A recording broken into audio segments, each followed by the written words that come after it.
喺每次吹頭嘅時候，大家可以打開呢條片，喺 description 裏邊揾到唔同步驟嘅 shortcut，咁就唔怕唔記得啦。好啦，因為而家天氣比較熱啦，咁大家喺洗完頭吹頭嘅時候咧，都會遇到幾大問題。第一就係時間管理問題。因為好多時大家冇一個節奏，冇一個規律去點樣去吹乾個頭髮嘅時候，吹完一個頭嘅時候已經出到成身汗，呢個都係大家好懊惱嘅問題，亦都係大家會上網睇好多點樣去教大家整頭髮嘅片。養頭嘅時候咧，係真係要咁樣去養咧，個髮根先至會鬆好多。但係自己去整嘅時候咧，就要舉高隻手，相對地嘅出汗率啦，甚至乎個活動能力咧，亦都會有所不同。咁所以咧，都會係對大家嚟講，都喺打理上一個好困難嘅一個問題嚟嘅。我自己都係一個長頭髮嘅男仔，咁其實我都嘗試過好多方法。咁而家咧，我就想分享一下我自己諗嘅一啲小心得。咁點樣喺日常裏邊吹乾個頭又快速又有效率，然之後仲可以喺夜晚吹乾嘅時候仲可以靚靚地添。咁今次我就唔自己落手啦，我就會請咗個朋友嚟教佢一啲大家點樣自己打理頭髮嘅小技巧。咁喺呢度咧，我會講埋3條片同大家分享嘅。第一條片咧就係平常日常洗完頭髮點樣用最快嘅方法去吹乾啦。咁另外就係日常朝頭早或者起身想靚嘅時候，點樣用一個極速嘅方法可以夾到一啲攣紋，而係一個好靚嘅紋理啦。第3就係一啲小點綴，可以令到你一啲紮頭髮嘅小技巧。大家亦都可以跟住呢幾條片一路睇住個 mon， 一路跟住點做。好啦，咁今日咧我就請咗個朋友翻嚟咧嚟去幫我做 model， 去示範一下點樣去吹乾個頭嘅方法。咁首先啦，洗完頭出嚟，我會好建議大家就係先疏通頭髮。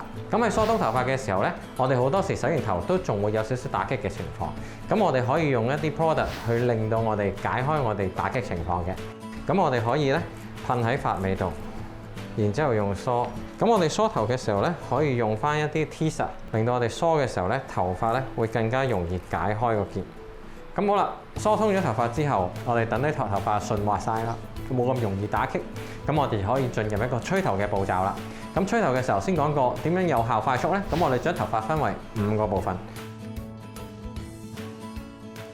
耳仔位1 part， 後邊平均2 part， 之後就係右手邊呢1 part， 最後就係頭頂眼眉同眼眉中間呢1 part。我哋第一部分 A 區，由每一個拉起，我哋將佢 A 區咧都會分底、中間同埋頂。咁好啦，麻煩你示範下。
咁我哋如此類推，吹完 A、B、C、D、E， 重複大概2個圈，成個頭髮嘅髮根咧就已經會吹乾晒啦。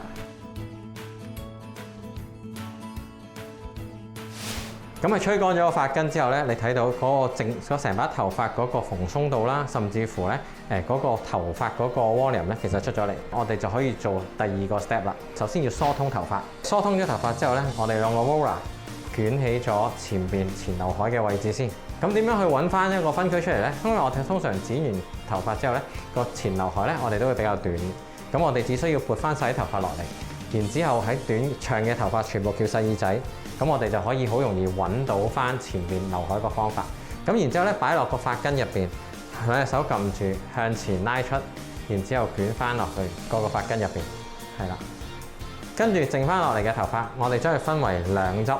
左右兩邊，其中一執向外翹，向後翹，翹嘅時候咧，盡量攞翻高少少，係啦，喺耳仔位呢個位置。因為咧咁樣翹完之後咧，我哋咧吹嘅時候咧，佢落翻嚟個紋理咧係會攤翻開靚好多嘅。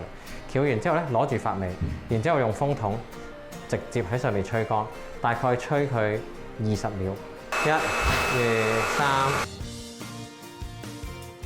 得，攞住嗱，睇住我手，呢隻手右手攞隻手，係啦，揸住啲頭髮，跟住推入去攣，係啦，攣攣，左手要揸嘅，揸多下，2、3，係啦，跟住好攣多幾下放，跟住疏通，攞手搲通，攞手搲通，係啦，攞手搲通，係啦，搲開佢，好啦，跟住再重複。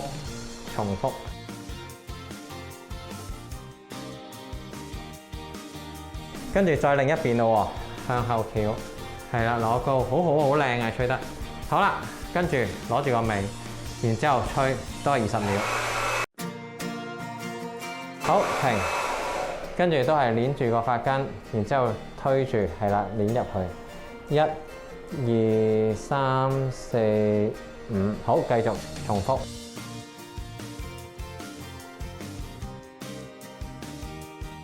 好啦。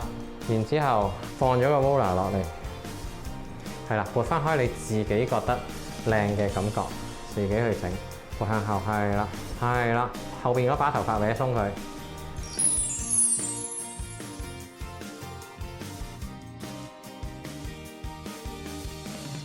好啦，咁等我哋總括一下啦。咁首先我哋要用適合嘅產品將頭髮嘅結解除先，然之後我哋一定要疏通頭髮，先至去做我哋頭先吹頭嘅動作。咁吹頭嘅時候，記得有5個分區一定要注意啦 ，A、B、C、D、E。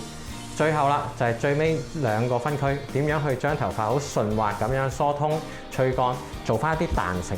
只要記住呢啲步驟同呢啲分區嘅時候，時間管理絕對唔係一個問題。嚟緊嗰幾條片仲有更多唔同嘅造型方法，記得 follow 我嘅 IG 同埋 subscribe 我嘅 channel，記得撳埋個鐘仔啊！好啦，下條片見。